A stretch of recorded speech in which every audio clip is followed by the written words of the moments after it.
प्रणाम। मैं हूं राजेंद्र देव।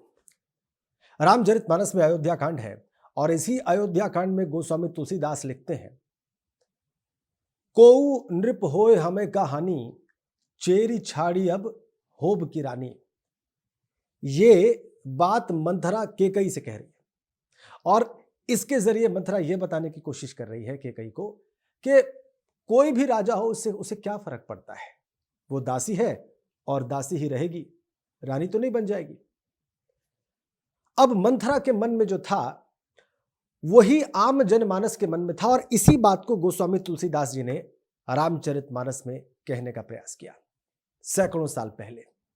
और यही मनोभाव आम भारतीय नागरिक का रहता है सामान्यतया, शासन के प्रति भी और शासक के प्रति भी। लेकिन यह जागरूक नागरिक का काम नहीं हो सकता, क्योंकि शासक जो फैसले लेता है उसका असर व्यापक होता है, उसकी जनता पर होता है, उसकी जनता की आने वाली पीढ़ियों पर होता है, उसके भविष्य पर होता है और इससे भी ज्यादा पूरी दुनिया पर होता है। ताजा उदाहरण आप देख लीजिए, अमेरिका में राष्ट्रपति बने डोनाल्ड ट्रंप, उन्होंने फैसला लिया टैरिफ बढ़ाने का और उसका असर पूरी दुनिया पर पड़ा, पूरी दुनिया के बाजारों पर पड़ा। पूरी दुनिया के बाजारों में कत्लेआम मच गया, बाजार ढह गया, मंदी की आहट आने लगी। और मंदी मतलब रोजगार या नौकरियां जाना, लोगों की आमदनी या तो कम होना या खत्म हो जाना, व्यापार चौपट हो जाना, तबाह हो जाना, समाप्त हो जाना। यह अमेरिका में एक शासक के फैसले से संभव हो गया। एक शासक आया, उसकी नीतियों ने पूरी दुनिया में तहलका मचा दिया। और अगर बाजार की बात हो रही है तो मोहम्मद अलवी का एक शेर मुझे यहां पर याद आता है, बाजार के दामों की शिकायत है हर एक को, बाजार के दामों से शिकायत है हर एक को, फिर भी सरे बाजार बड़ी भीड़ लगी है। अब देखिए ना, बाजार की वजह से भीड़ ही भीड़ है। पूरी दुनिया में मार्केट गिरा, बाजार ढहा और खुद ट्रंप के देश अमेरिका में लोगों की भीड़ सड़कों पर उतर आई। इस फैसले के विरोध में लोग वहां पर सड़कों पर उतर आए, खूब विरोध प्रदर्शन हुआ। अमेरिका से 7 समंदर दूर भारत में उस टैरिफ का असर दिखाई दिया। बाजार यहां भी धड़ाम गिरा, यहां भी लोगों के लाखों करोड़ एक ही दिन में डूब गए, यहां भी मंदी की आहट आने लगी।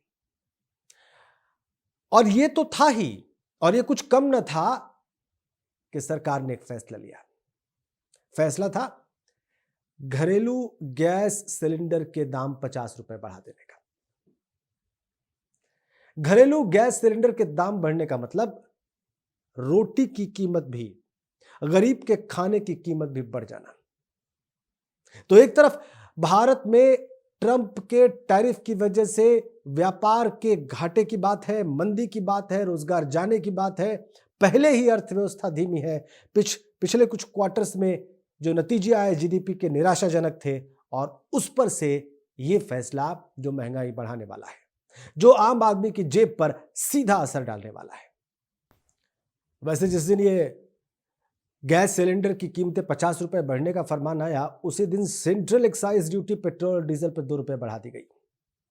पहले लोगों को लगा कि अब इससे पेट्रोल और डीजल के दाम बढ़ जाएंगे, जो होता ही है और होता ही आया है। लेकिन फिर आधे घंटे बाद सरकार ने साफ किया कि ये बढ़े हुए दाम सेंट्रल एक्साइज के कंपनियों को, जो तेल की कंपनियां हैं, उन्हें बियर करना होगा, उन्हें उठाना होगा और आम आदमी पर इसका कोई बोझ नहीं पड़ेगा। लेकिन घरेलू सिलेंडर की कीमतें बढ़ने का बोझ भी बहुत ज्यादा था। यह महंगाई का बम फूटने जैसा था। और महंगाई की बात हो रही है तो महावीर उत्तरांचली की कुछ पंक्तियां मुझे याद आ रही हैं। महावीर उत्तरांचली लिखते हैं, गपशप में होने लगी महंगाई की बात, वेतन ज्यों का त्यों रहा, वेतन ज्यों का त्यों रहा, दाम बढ़े दिन रात। और आगे लिखते हैं, सदियों से निर्धन यहां होते रहे हलाल, सदियों से निर्धन यहां होते रहे हलाल, धनवानों के हाथ में, धनवानों के हाथ में इज्जत रोटी दाल, धनवानों के हाथ में इज्जत रोटी दाल। प्रणाम।